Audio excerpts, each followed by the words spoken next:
thank you all for being with us. I know that Councilmember Hucker was in the elevator with me, and I know when that large an elevator, so I know he was there, but so he should be hopefully hearing our voice because we're going to get started. Thank you for being with us for the state ledge agenda. And with that, Melanie, are you going to lead us through this? Sure. Good afternoon. Thank you for having us again. This is a fairly short agenda, I think. Just a couple of updates and a couple of bills to talk to you about. And then also at the end of this packet, I just wanted to bring your attention to the fact that there's a number of links attached that are to the Kirwan overview, the state aid package that the Department of Legislative Services puts out, and the fiscal briefing. And they're fairly comprehensive, but I think if you get a chance, or they're worth actually perusing through. So the first thing on the agenda today is just a quick update on the governor's budget. Just to put it in context, the state budget is about $48 billion. About $20 billion of that is state general funds. The rest is federal, transportation trust funds, other types of special dedicated funds.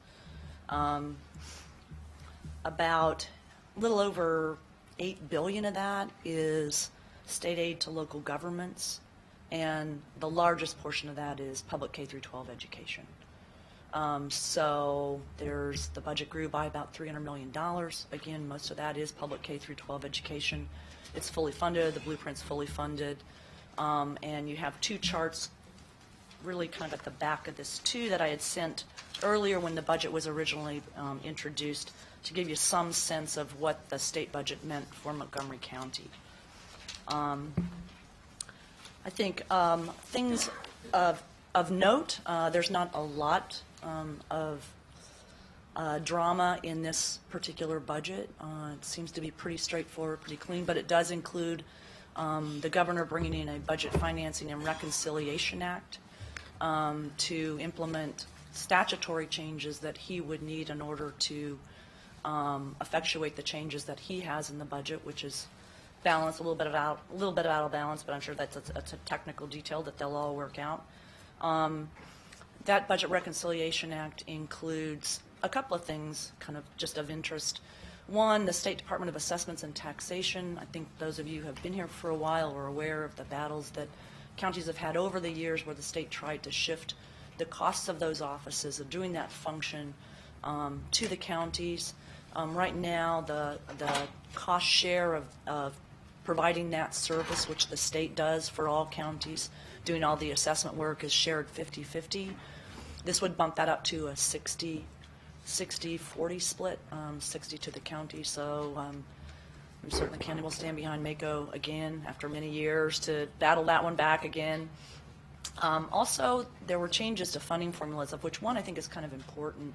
The community colleges, even though the chart that I provided you shows that they're getting an increase, they're not actually getting an increase over current law because in the Budget Reconciliation Financing Act, the governor walked back on the phasing back in of these formulas that had been reduced starting in the Great Recession, along with independent colleges and some other funding formulas, including provider rates. But the community colleges really are out about $3.5 billion over what they would have been provided. This is just for Montgomery College over current law. So I think that could be an issue. Not certain how that will end, but it'll get a lot of discussion, no doubt. Also of interest in the Budget Reconciliation and Financing Act is the fact that the state also has a significant liability or requirement to repay the local government income tax reserve account, and they are changing their repayment plan again, where they're stretching out at least one piece of their repayment out to 20 years. So we watch that because of the repayment requirement that counties have over the Wynn Supreme Court decision, and the fact that Montgomery County is almost all of the repayment requirement. Can I ask you to please speak on the mic? Yeah. Sure. Okay. Also, just some other things of interest for you, maybe in the state budget that are not necessarily local. The governor has funded the state's rainy day fund at 6.25%, and there's a 2% cost of living adjustment for state employees that would be effective on January 1, 21. And I think that really covers the bases there, and if there's additional questions later, anyone can pick up the phone and call or send me an email. Also, we have just an update on the priorities. Just to let you know where they stand, on the Kerwin Commission, there is no final report out yet, and there is no piece of legislation been introduced yet. So we're not certain when that will happen. I mean, there's a lot of back and forth. A couple of times we have run to legislative services because we heard the report was out. It's not out. And it's not clear when the piece of legislation will actually be coming in. I'm certain that they're still working on the drafting of it, and there's lots of conversations going on about that because we have two subdivisions, in particular Baltimore City and Prince George's County, who have very significant concerns about how they would finance their local share of that program. So those discussions are going on, and there's a lot of back and forth about that. Public school construction, as you know, last year it was the Build to Learn Act. The only difference this year, the major difference is it's the Built to Learn Act, and it was introduced as HB 1 and Senate Bill 1, which I think identifies what type of a priority this is for the General Assembly to get this passed this year. The bill hearing did take place in the House Appropriations Committee this past week. The Council President testified in support of that piece of legislation. And so that is a work in progress. I think the county will need some amendments on that bill. The school board has also asked for some amendments along with other school boards too that are related to process and the authority of the Maryland Stadium Authority over project identification and project management. The next priority on the list is the traffic relief plan related issues. And there are things going on that front. There will be another attempt at revising the public-private partnership statute, the P3 statute, which drove a fair amount of how the process worked for this very, very major P3 initiative. And then there's also some reintroductions of bills that were in last year too, but failed. And then on local decision making, well, we have some bills before you today that fall under that category.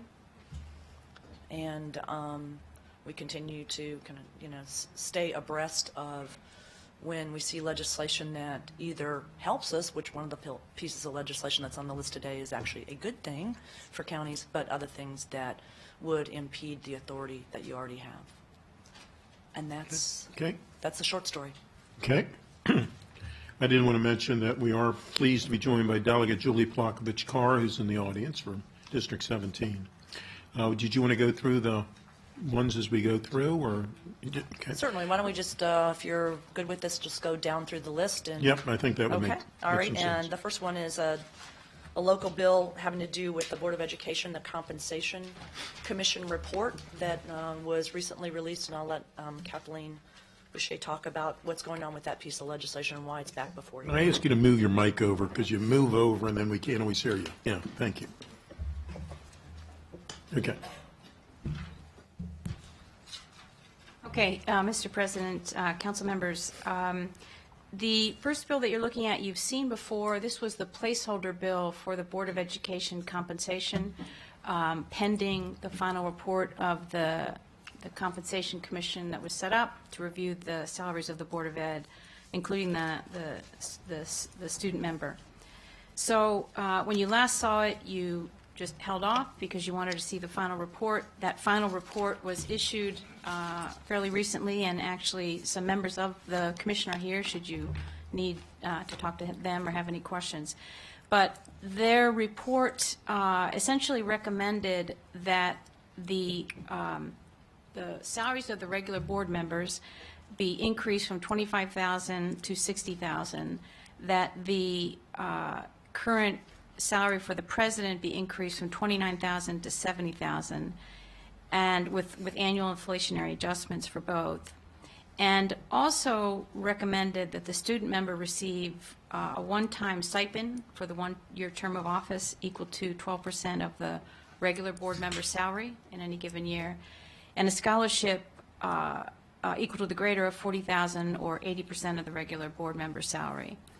So the memo that you have has become a bit outdated because the memo that we sent to you included an amendment that Delegate Lutke had offered at a second public hearing in Annapolis a week or so ago, and it was intended to essentially implement the recommendations of the report with some differences. It would have phased it in over 7 years and had some other slight differences.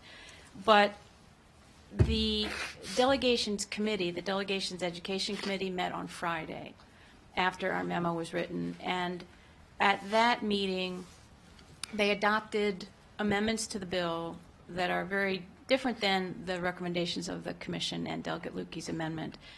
We don't have a written amendment yet because the committee meeting, which was noon on Friday, they discussed it in concept, but it's pretty simple.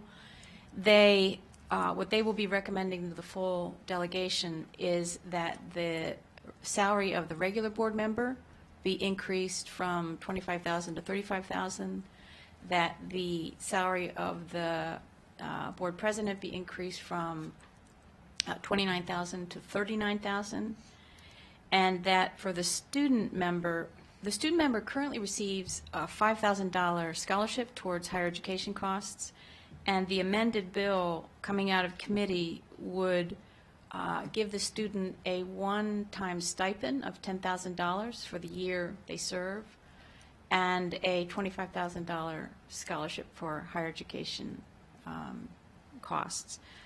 So that's the bill that will be taken to the delegation this week, and the county executive supports the amended bill, and we're here to see if you would like to take a position. Thank you very much. Councilmember Navarro. Thank you. First, let me say that I'm disappointed that those amendments are being offered. I feel like there continues to be a misperception that the members of the Board of Education somehow are just part-time people. When you look at the statistics of how our school system is the largest in Maryland, 14th in the nation, and we are up to 165,267 students, we should hold our members of the Board of Education, and actually we should elevate their role, because this is a significant responsibility. I mean, they are literally overseeing and deciding on pretty much half of our budget. And then you add to that the issue of equity that we've been talking about forever. And, you know, how many people from certain communities in our county have an opportunity to serve on the Board of Education at the same time that we see that our school system is now, if you include our Asian students, is over 67% of color. And so it just boggles my mind that in 2020 we would be parsing such an issue. It's not like we're talking about a major amount of money, while at the same time we lament that we're still grappling with a lot of challenges in the schools. So the disconnect, I don't understand it. I would urge our colleagues to support the bill that's introduced. I think that we just need to, as I said before, make a decision. Either we value the role and the responsibility of the members of the Board of Education, or we don't.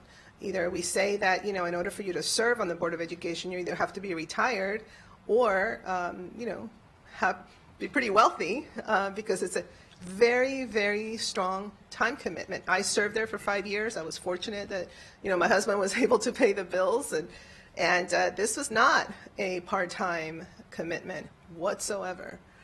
So anyway, I just want to, you know, put that out there as a former member of the Board of Education, as a Latina immigrant woman that served there, and time again when we try to recruit people to run for the board from these communities, that is the first thing they say. The first thing they say. So talk about, you know, gatekeeping access to a very important decision-making table. So I am completely against those amendments, and I think that we should send a strong message regarding the support for our members of the board to have a decent level of compensation. Thank you.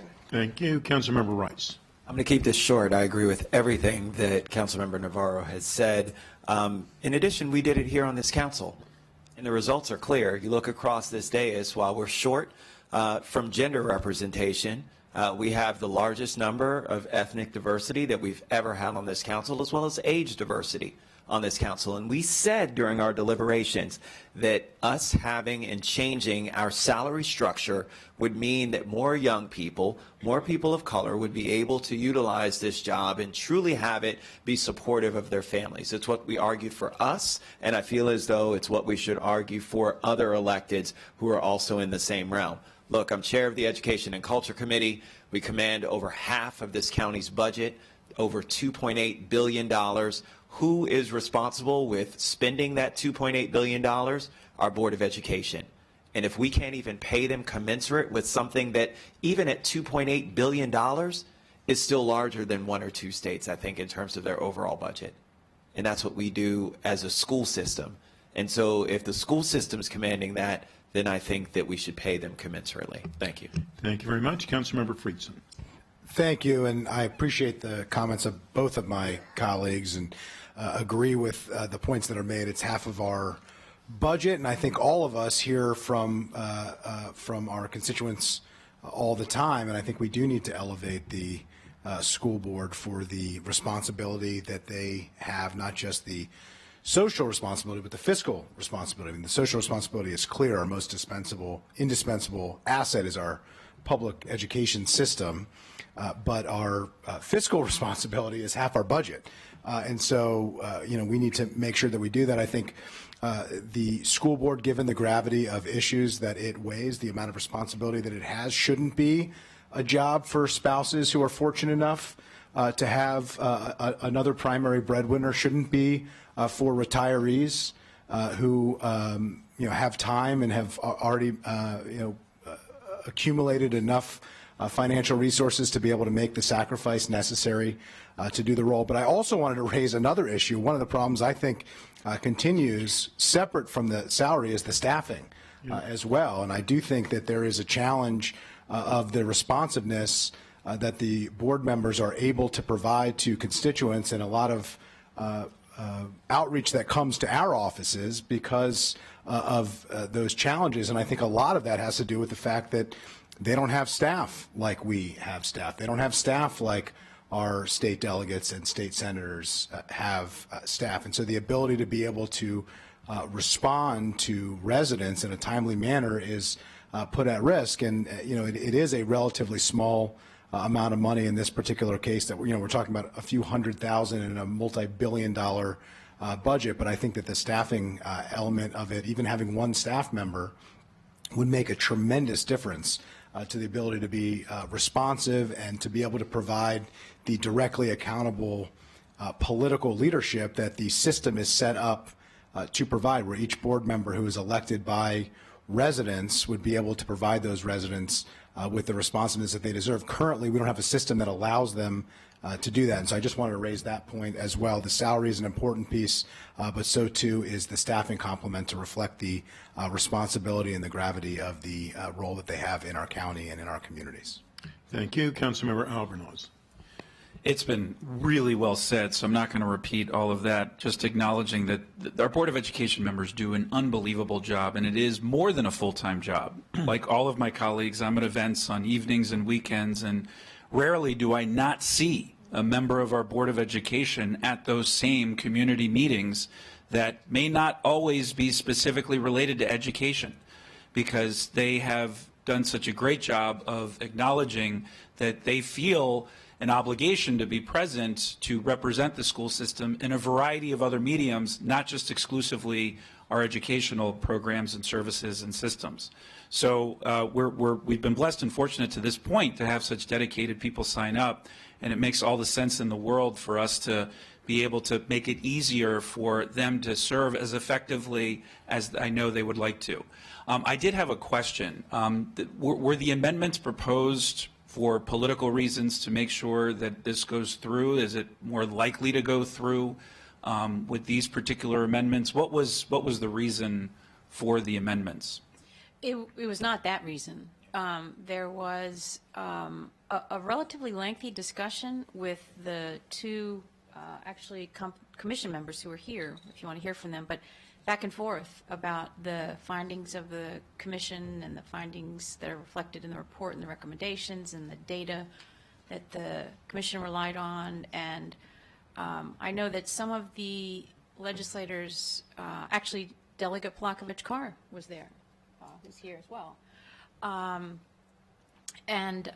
So there's fairly lengthy discussion, and I think they each had some different perspectives. And one perspective was that the amendments that came out of committee were closer to Fairfax, for example, than the commission's recommendations.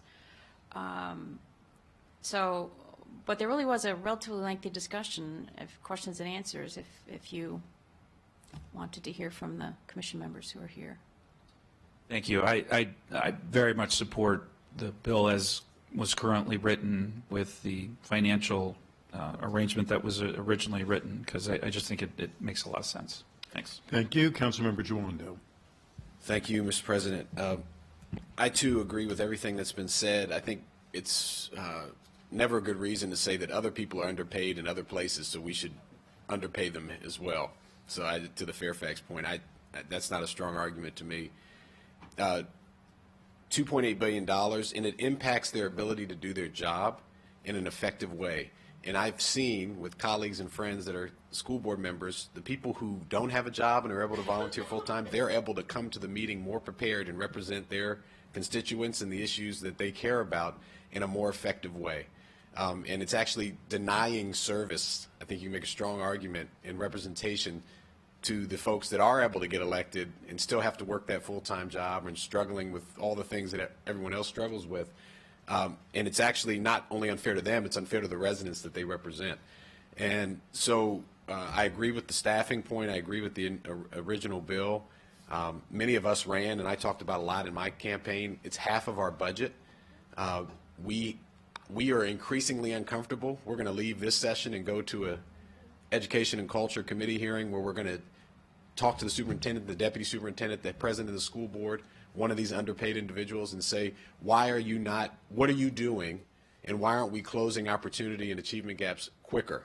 And it's not fair for us to ask those questions that we were elected to ask unless they have the resources to do their job. And so I feel very strongly that we should stick to the original price tag and look to do more in the future, to Councilmember Friedson's point, as far as staffing, because it's not fair to residents, and it's not just for them. Again, it's for the residents who call us every day and say, this is happening at X school, this is happening to my student, why do I have equity, why isn't my building this?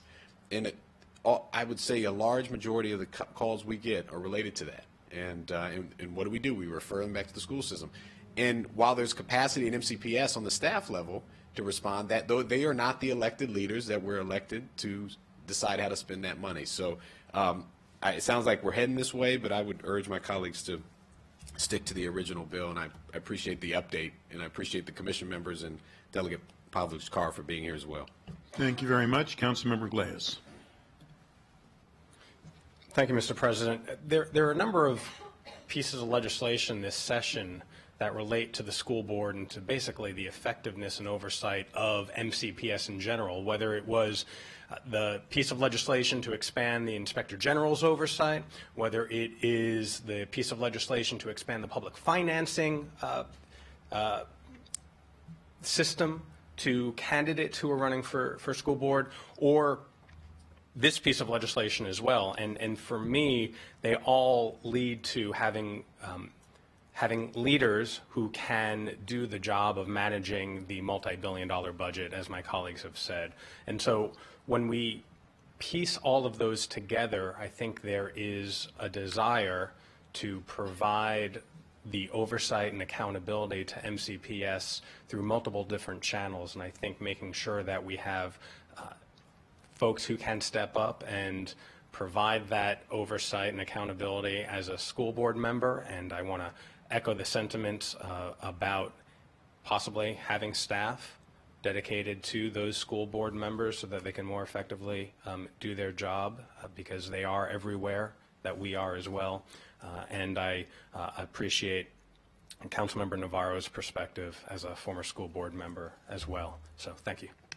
Thank you. And I, too, am in agreement that it should be as written, and to the point about staffing, which of course had nothing to do with this bill, I do think that we should be looking, or they should be looking, how they're going to staff their own personal offices. Mr. So President, may I just clarify that as written and first reader version, it was a placeholder. It just increased each salary by $1. It was a placeholder. So if you're speaking to supporting the commission's recommendations, that might be the Lutke amendment that you're looking at, because essentially Delegate Lutke took those recommendations, phased them in over 7 years. I think that is what we are, and I Okay. appreciate that clarification. Sure. But that is what we are.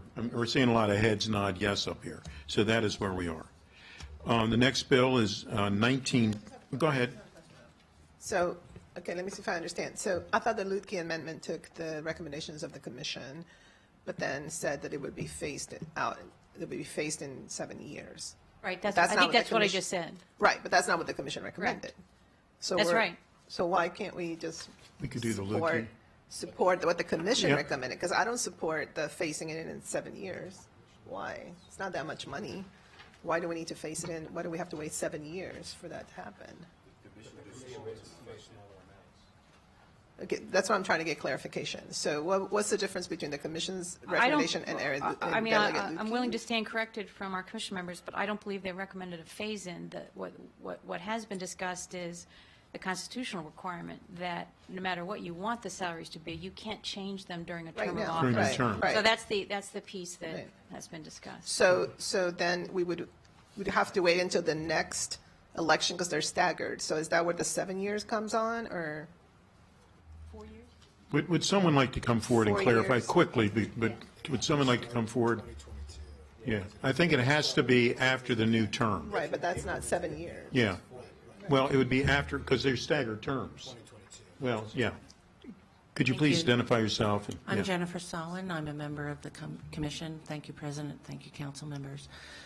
The commission's recommendation was a flat-out adjustment of the salary, and we recognize that the salary cannot be changed for persons who are currently in their elected term, but this is an election year. There will be new members coming on at the end of this year, at the end of this cycle, who will be elected in November. Salaries could be adjusted for those persons if the legislation were in effect by then. And then 2 years later, the rest of the Board of Education will turn over. So there are 3 seats open this year, and there'll be 4 seats open in 2022. Okay. And that's right. So Yeah. so that's very different from So we Delegate are Lutke's in agreement with, commission. well, then, go ahead. Yeah, and- Okay, yeah, just, the chair of the Education Committee and I are conferring here. I totally support not doing the 7-year phase-in, and I'm happy to support that. The one clarification that I would say to make me comfortable is I would be uncomfortable having 2 school board members serving in the exact same job, making entirely different salaries, and so the full phase-in should be at the appropriate time when all members of the school board could be adjusted uniformly, so that everybody is making the Right, same. we're in agreement with that. I just wanted to clarify that. Right. I assume that we're all on the same page. Okay, are we all on the same Councilmember, page? it's not entirely clear that it could be done in one leap, because no matter when you do it, approximately half of the Board of Education will be during a term, and half of the Board of Education will be in the alternating even numbered We years. appreciate that, but what we're saying is it would have to wait until all could get it at the same time. So we're. I think we'd have to. I'm saying that's not You- structurally you- workable. You could phase in, I believe you can. I believe you could phase in and say that the new salary would start at whatever year after all people had been newly elected. Because if, for instance, this year, for this election, they would not be getting the additional salary. And then the next election thereafter, when it would be phased in, then everyone would be newly elected at that point and all would be being paid the same. Isn't that what you're saying? Yeah, I see what you're saying. The issue that's being raised is the constitutional issue of a midterm. And no matter what, you would be in a midterm of half the board when you're at the start of the term of the rest of the board.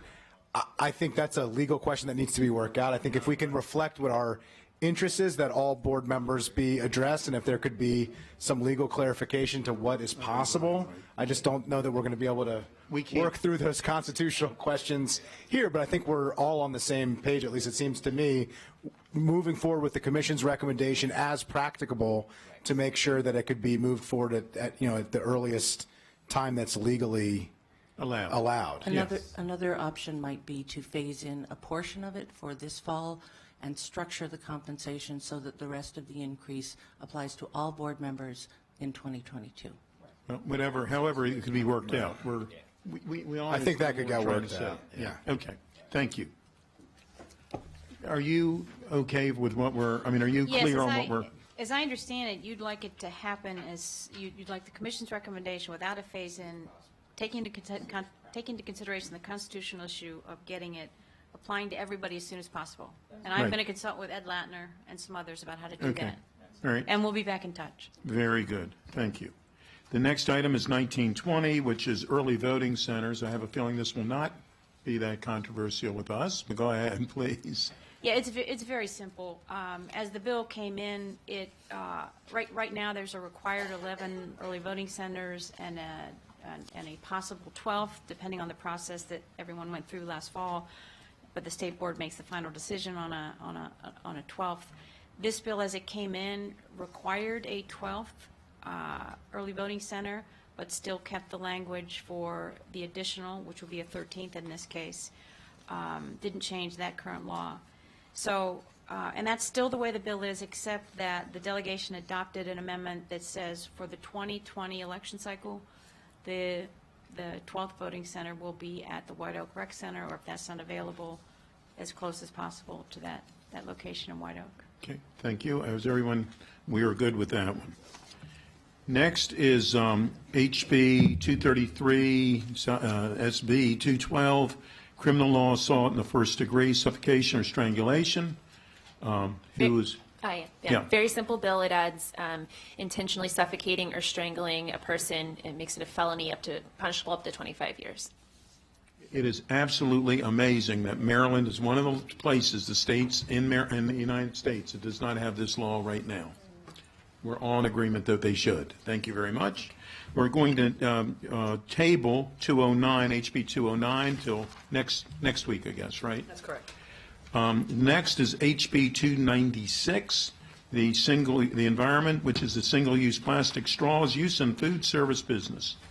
So this bill would prohibit the use of single-use plastic straws unless it's requested by the customer January 1st, 2020, for all places that provide food and beverages for consumption on or off premise. It has a few exceptions. Drive-through windows, prepackaged beverages, and beverages the customer serves themselves. A similar bill was in the 2019 session, and as you're aware, the county has its own ban on disposable food services that also includes straws. But our ban also includes a requirement that you use compostable and recyclable disposable food service. We do not have the exemptions for that were listed earlier. And so we had requested an amendment last year to allow local governments, provided that it is as stringent, at least as stringent as the state law, to continue with their own programs. Okay. Councilmember Reamer, please. Thank you. There's always been a lot of confusion about the county's bill and that we passed, which I authored, and whether it extended to straws. It does extend to straws. It requires them to be compostable or recyclable.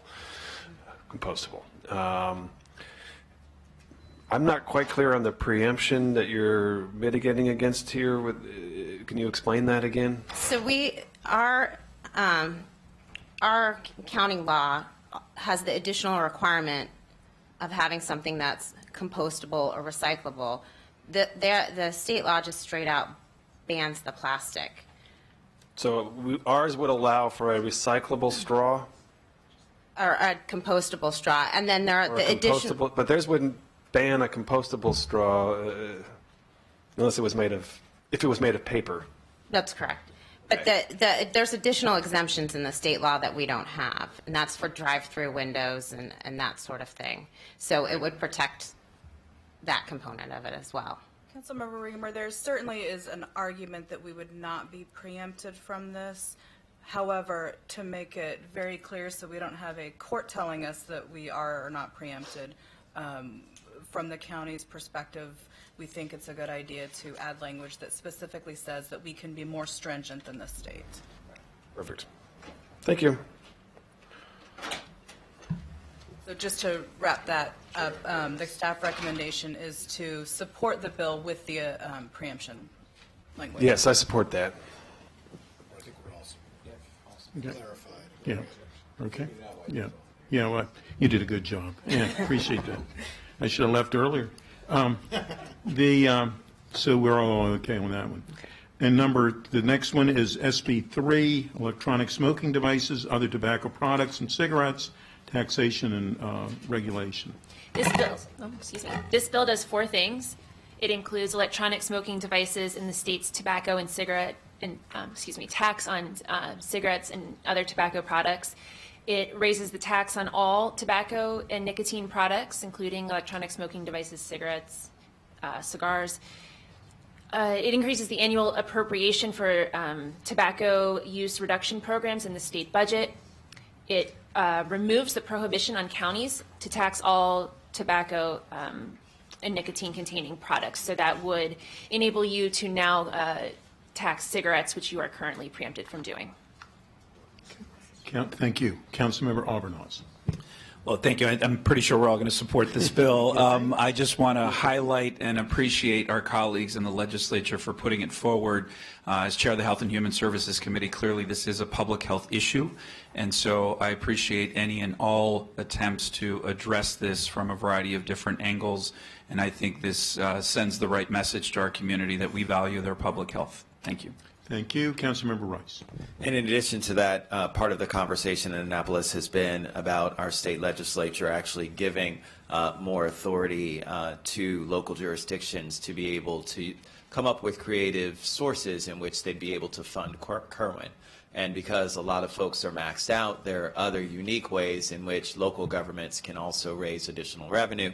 And so this would actually be a source of funding in which we'd be able to help support some of the offsets with additional Kerwin revenue that a lot of the state is expecting local jurisdictions to have, especially in some of our more rural areas to where they have caps and other kinds of limitations. And so, and of course, for large jurisdictions whose price tag is insurmountable at this point. So from that perspective, it's a good direction for us to go in, and we hope that the state legislature will continue to provide more flexibility for local jurisdictions when it comes to taxing authority. So thank you. Thank you, and I believe we're all in agreement with that. And then I wanted to bring up House Bill 292 and Senate Bill 229, which is the expanding to all counties in the state a prohibition on state agencies constructing within what the Eastern Shore is now allowed, a toll road, a toll highway, or toll bridge without the consent of a majority of the affected counties. It's my understanding that this bill has been moved up to be the public hearing in the Senate this week. It was supposed to be next week, but it's this week, I believe. Yes, it's on Wednesday in the Senate Finance Committee. And this has been part of the ongoing conversation we've had about 270 and 495 as well, and the bridge. And I am supportive of this, and was hoping that my colleagues would agree with that as well. Any comments? Go ahead. Well, I've been thinking about this one, but not seeing it on the agenda today. I didn't think my way all the way to finality. But I think there's some real problems here. I mean, I am concerned about creating a transportation policy that essentially shuts the door on tolls. As a progressive and an environmentalist, I believe that tolls are the future of highway construction. And when you look around the country, what you see is a lot of communities rebel against tolling infrastructure, not because they don't want highways or don't get highways built, but because they make taxpayers pay for them. And you know, that is what we can't afford. We cannot afford to have the State Highway Trust Fund building big highway projects in this state. It takes all the money away that we need for transit. So I've got a real concern about that, and I don't quite understand why these Eastern Shore counties have this prohibition that they have. It seems to me the smart policy would have get rid of that rather than extending a flawed model all around the state. So I just, I know that this is being put forward in a particular context. However, I am very concerned that what this will achieve is that ultimately it will remove the option of tolling as a policy mechanism for investment in transportation infrastructure, and it'll push us back towards funding highways out of the state transportation budget. And I appreciate that perspective. I have to tell you, I don't know that this is necessarily a prohibition. I believe this is an actual forcing of a conversation.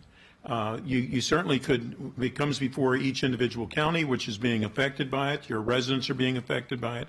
The people near the highway is being affected. And you don't have to say that you're not in favor of tolling, but what you do have to say is that they have to have a conversation with us. As we saw for 270, as an example, the state at one point was not even going to talk to us at all. We said, look, we want monorail, we want all these other things. They would not even chat with us, and then ultimately they decided that yes, they would consider it. I believe this means that the state highway with this bill would have to come in and speak to the local jurisdictions who's most affected by it, and that's why I'm supportive of it.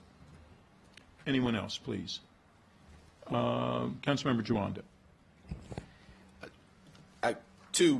I think we support, I just wanted to, did we support this last time? No. No, last year there was not a majority position. So we just took So no there was position. No position. Yeah, I appreciate both my colleagues' comments in that, and agree with both things that they both said. But, it's very unlikely that this authority is going to be rescinded from the people who have it. We are in the context of at the end of the day, elected officials, whether they be at the state or the local level, have to make the decision about whether a project is going to move forward. This would just add to the number of elected officials who are involved, duly elected representatives. So in that sense, it's not I understand Councilmember Reamer's point of an effective prohibition because it adds another layer of process, but I think in this case that would have been a helpful layer of process and we would have avoided a lot of potential drama. So I wonder if we could think about it more. But Their public hearing this week. That's the concern. If it was next week, we wouldn't even have brought it up today. They moved it up. So the bill is cross-filed, but the council president's correct. The Senate is taking up the bill on Wednesday. There will be a House hearing, so we could potentially take a position there. You could, but all right. Well, I think I would want to wait. Would be my view, but we'll see where it goes. Councilmember Navarro. Yeah, so I just wanted a little bit more clarification, because Council President, you said that this would allow us to have a conversation, but in essence, what it says is that then the local jurisdiction would make the decision. So it's more than a conversation. What exactly is it that we are being conferred as? The bill language says express consent. Right. Here's exactly it. It's pretty straightforward. It's a state agency, including the authority, that means the Transportation Authority, may not construct any new toll road, toll highway, or toll bridge without the express consent of a majority of the governments of the affected counties. So each jurisdiction would have to come up with some mechanism to achieve consensus around whether we want to do this or not. The elected officials would. So it's more than a conversation. I mean, it's not just about having a conversation with the public. It's about us making a decision. Right. Councilmember Glass. Thank you.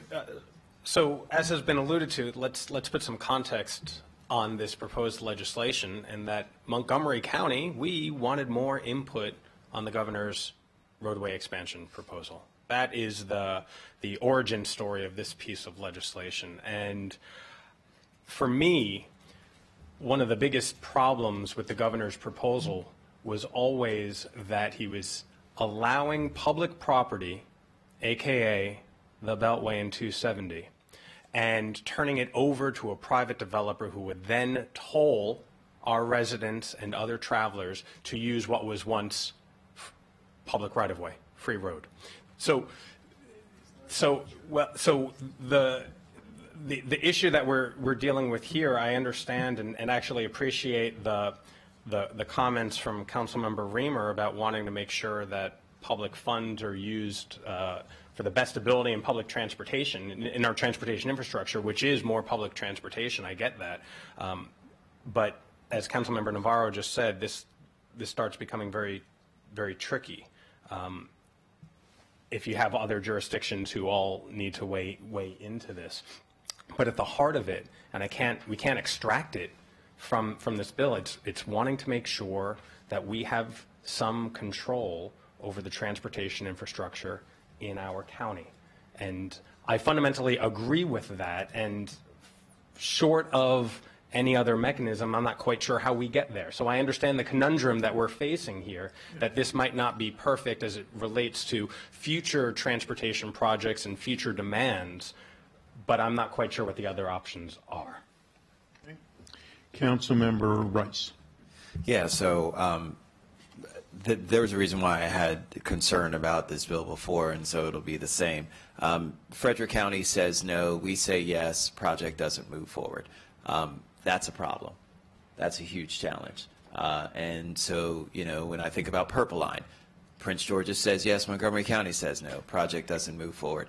You create a lot of challenges with something like this that's incredibly problematic. I'm not sure how the Eastern Shore has been able to make it work.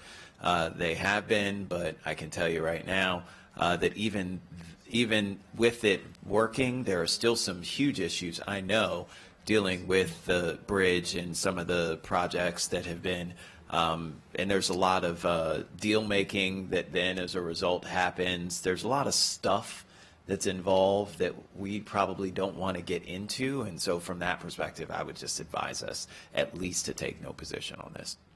Thank you. Councilmember Albornoz.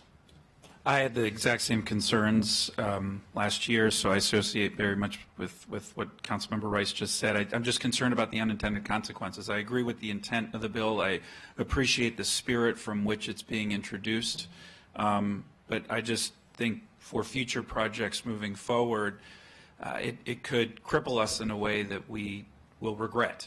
And so that's why I, at this point, not knowing all of the context and the potential unintended consequences, wouldn't feel comfortable supporting it at this time. Okay. Thank you. Councilmember Reamer.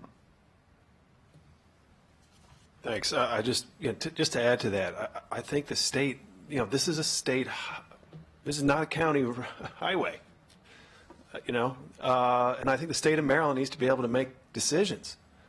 And I just generally, I struggle with the challenge that we have here, with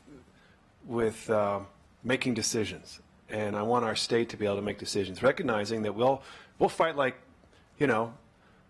we'll fight for our community, we'll fight for our interests, and I think we've done that in this instance, and I think we have, been successful in moving the needle. At the same time, to set up a paradigm where you have one community that really strongly supports building a tolled, you got a one-lane road that needs to go to 2 lanes, and you want to do tolling. Well, then the next community can start to leverage that. I don't think it is the way that this ought to be done. I think we ought to just take the proposals up as they come and weigh in on them as we can. Thank you. Councilmember Friedson. Well, I appreciate everything that's been said, and my concern mostly is that this wasn't on the agenda, that a lot of us didn't have as much time as I think we should have on a decision that is as important as this one, that has as many wide-ranging impacts as this has, to vote on it. I wouldn't expect and wouldn't want our state representatives who are actually going to make the ultimate decision on this to vote with as little information as we have been provided up to this point. I don't think we should be expected or should want to do that either. I also think we need, I think last year we really made a mistake as a county in not having a comprehensive, cohesive strategy early enough on in the process of thinking through proactively what our advocacy was going to be, what we wanted. Ultimately, with a lot of hard work, we ended up, I think in a reasonably good place, or certainly a much better place than where we had started, but there was a lot of chaos on the way to getting there, where lots of bills were being thrown at different points in time, different groups were advocating for different things. The priority, although the end game might have been similar for a lot of different individuals and different organizations, the mechanism to get there was quite different, and it was not the easiest to understand where the county was coming from and where the county's elected leadership was coming from in terms of our interests. My understanding is there's likely going to be a P3 bill that looks at the way that the P3 program is set up. It was set up in a way with a different political leadership. I think there was probably a thought process that there'd be certain political leadership in the state, and there wasn't a lot of thought that there's actually not always one party or one philosophy in control, and I think that wasn't really fully appreciated when the original P3 bill was set up, creating a clash that we've now found ourselves in. There may be other opportunities to weigh in. I just think we need to take a step back, really think through what's the best approach, what's the best way to get what we would want in this process, and I don't think that we have had a sufficient conversation. Speaking of the wanting a conversation, we really haven't had one on this. We haven't had the time to prepare on this, and I just think that we should take the time to really think through both what the best approach is on this particular legislation, but just as importantly, what is our broader approach to how to address these issues? It's important that we exert our local authority to protect our residents and taxpayers from major decisions that will impact their lives. But we also need to work with our partners at the state level to be able to address those issues as well. And that is not always easy in figuring out how to do that and making a decision on the fly from the dais without the opportunity to review it beforehand. I just don't think it's the right approach to take at this time. Thank you. Councilmember Glass. Thank you. Just a quick question. Are you aware, or can you give us an update on any of the other counties that have weighed in on this particular legislation? No, I cannot. I did not look back last year, but I'm going to just venture a guess that I don't know that any county did weigh in on the bill last year. I recall that Mako was a no position, and I'm inquiring, I should know this afternoon, where Prince George's County will be on this bill. Okay, because as I alluded to earlier, and others have more explicitly stated, the connection that are the literal connections that we have in this state, how this would affect that, and vis-a-vis how the other jurisdictions weighed in. I'm curious, and if you don't have that now, I would love to maybe follow up. I should also know the same about Frederick County. Pardon me? I should also know the same this afternoon about Frederick County, and I'd be glad to let you know. Okay, thank you. Thank you. Obviously, I believe that we have a majority that is saying no or take no position. And I'd like to know if we can clarify that. I personally, and I believe that Councilmember Hucker last year sent a letter on his own to be supportive of this similar legislation. It wasn't identical legislation. And I intend to do that as well.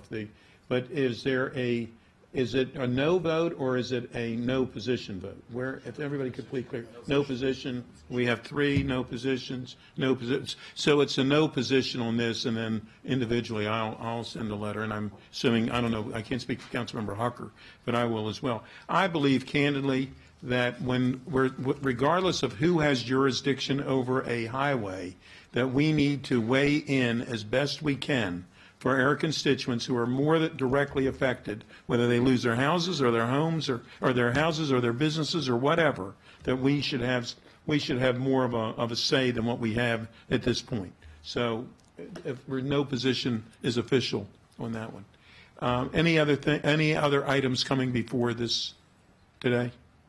No, Yep. That's the end of the agenda, and if something Councilmember happens, you'll Rice wants hear to- from me. So, okay. Thank you very much, Mr. President. I just wanted to quickly share, since we brought up about MACO, and share with my colleagues as your MACO representative a position when it comes to Kerwin. The Maryland Association of Counties has adopted an equity with new revenue sources policy that I wanted to share with you and just briefly read.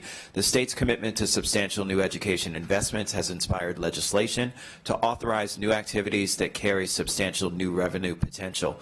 The cost of these ambitious school initiatives, as proposed, will also carry a major cost to county governments, many of whom are already straining their current revenue structures.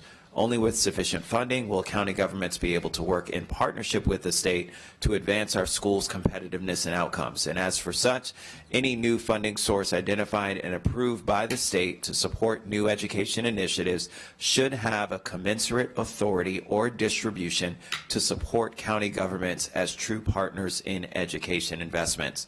MACO advocates for adequate, fair, and reasonable funding for all Maryland students and urges state policymakers to sustain a robust level of public education funding without unduly burdening county budgets or slighting other essential local services. And of course, it goes on about MACO looking forward to working with the state. I just wanted to make sure that my colleagues know that this is a policy that we've adopted on all revenue sources. So any revenue sources passed by the state, we are asking that the state actually consider sharing those revenue sources with local jurisdictions in order to help them to offset the burdensome cost that is estimated via Kerwin that none of the 24 jurisdictions at this point can afford based on the current financial structure. So just wanted to have that for the body. Thank you, Mr. President. Thank you. Anyone, Councilmember Navarro?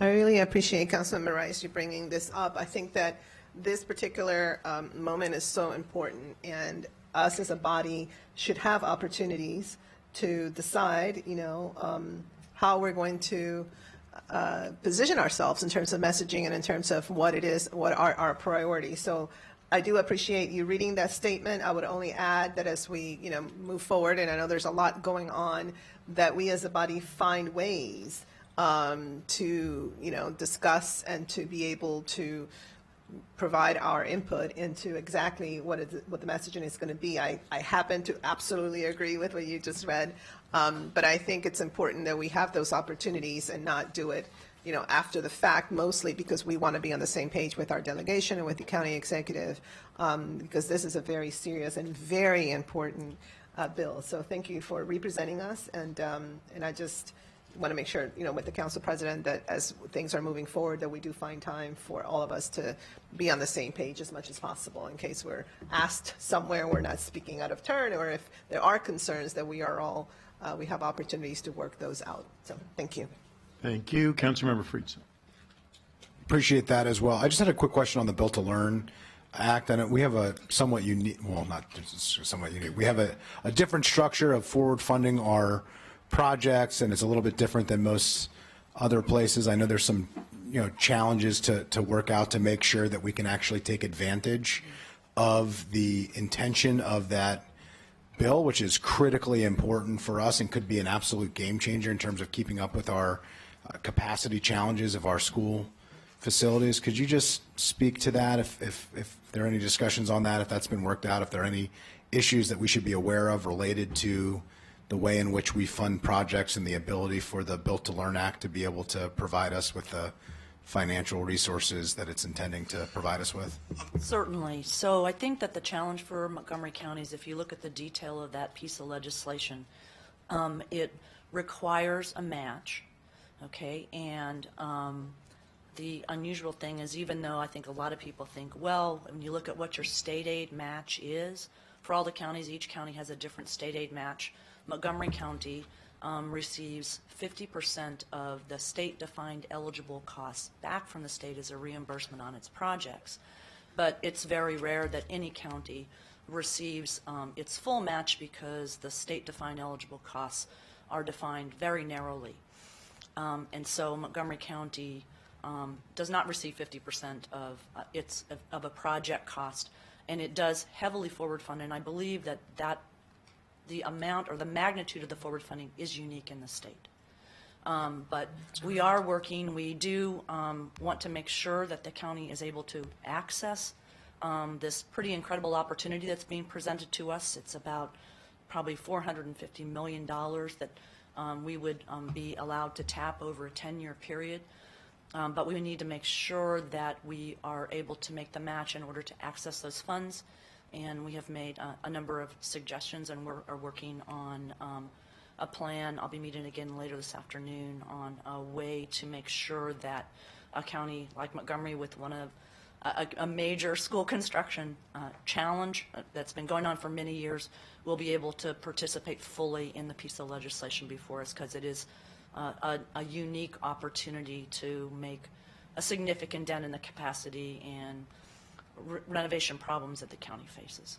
Well, I appreciate that. And if you could keep us apprised of that. I mean, I think, a lot of the focus is on Kerwin, understandably so. That's where a lot of the public conversation comes from. But in terms of our financial needs with regards to our schools, school construction is a huge piece and something that shouldn't be lost. And in fact, our ability to keep up in the dramatic game change that legislation could have, if we're not cut out of it for anyways based on technicalities, is absolutely critical. And we are unique in the state in the sense that we aren't the only ones to forward fund some project. We are the only one that forward funds effectively all projects. There's no other jurisdiction really in the state that does that. And so I just want to make sure that a bill that is intended to help a jurisdiction like us, really effectively to help us, is not caught up in some technicality. So it's critically important for all of us. I don't think there's a single one of us that doesn't hear about school capacity, and overcrowding in schools is one of the top issues that our residents care about. And so if you could keep us regularly briefed on where that progress is, and if there's anything that we can do individually or collectively to push for changes or to advocate with members of the delegation or with relationships that a lot of us have with other delegations across the state, then please let us know, because I think that this is an absolutely critical piece for our legislative priorities. I am quite certain at the end of the day that we will be able to participate fully in that piece. Let me just say that I actually testified last Thursday, I believe it was, if I don't remember days anymore, and the speaker came and spoke before to the committee, and then it was followed by the 8 county executives across the state, bipartisan county executives that came and spoke in favor of HB1. And then I was on the next panel with Superintendent Smith and the Board of Education President Shebra Evans, and others from around the state as well. My guess is this will have success this year in the House, as it did last year. And of course, last year it failed in the Senate, but we're hopeful that it will not. Okay? I think it is part of the larger public K through 12, public pre-K through 12 initiative. So we would, the odds are very strong that we would see this as a package move forward with Kerwin and the public school construction bill. So. Thank you very much. Unless there's anything else coming before us, we are adjourned. Thank you.